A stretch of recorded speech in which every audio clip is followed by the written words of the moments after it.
So I'm throwing this out to an open discussion here. I would be very interested to just see what everybody thinks about this. What's going on today? Of course, we had we got the G8 meeting, and if you kind of weed your way through the self-serving, charitable, look how good and kind we are press releases, we get into some of the economic issues that the G8 are dealing with. One of which obviously is the weak dollar.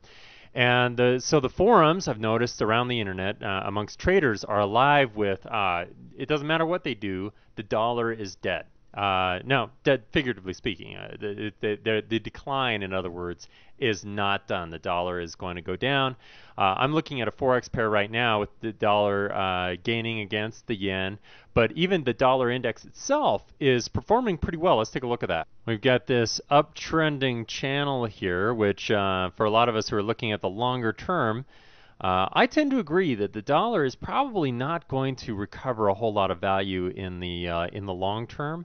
I think in the short term, over the next couple of months or weeks at least, the next few weeks at least, we might see continued recovery. So my question is, of course, in the short term, are you taking advantage of the dollar strengthening as we get up here towards resistance in the 74.50 to 75 range on the dollar index itself? This is the dollar versus a basket of other currencies.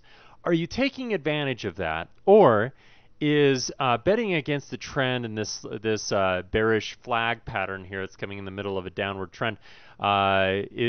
You're avoiding long dollar trades and getting ready for to take advantage of the dollar to the downside. My question is, what are you using specifically to take advantage of that? So, for example, are you building a diversified short dollar portfolio, or are you trying to take advantage of a dollar counter asset like gold, for example? Let's go take a look at a gold index that could be used for that purpose. So this, for example, this is an ETF, and people have mixed feelings about ETFs, but I like this one because it's the actual underlying asset. The GLDs, it holds gold bullion by asset value. It's one of the largest funds that's traded publicly.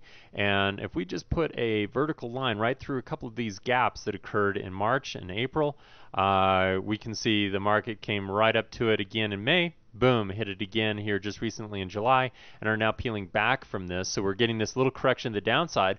Well, I bring this up because if everyone for those dollar bears, perma-bears out there, are you buying gold? Is that your counter asset? Is that the instrument that you're using to take advantage of the downside? And if so, are you trading an ETF or options on an ETF like this? So for example, getting ready to buy calls once the ETF crosses the 92.50 mark or 93 mark here up at resistance. Or are you buying the spot gold contract itself? So buying spot gold, which right now spot gold prices are around $920 an ounce. Are you shooting for that $1,000 an ounce mark or not? The reason why I bring this up is that I think it's an important discussion to have as we deal with the reality of kind of investor sentiment out there, which right now is very perma-bearish. And what I find is that very few traders actually have a way that they can clearly articulate how exactly they're going to take advantage of that certainty. If they're convinced that the dollar is going to decline in the long term, that seems like a lock. What would you do to take advantage of that information beyond taking some short-term trades against the dollar itself? What are you doing in the long term to try to capitalize on that inevitable quote-unquote decline?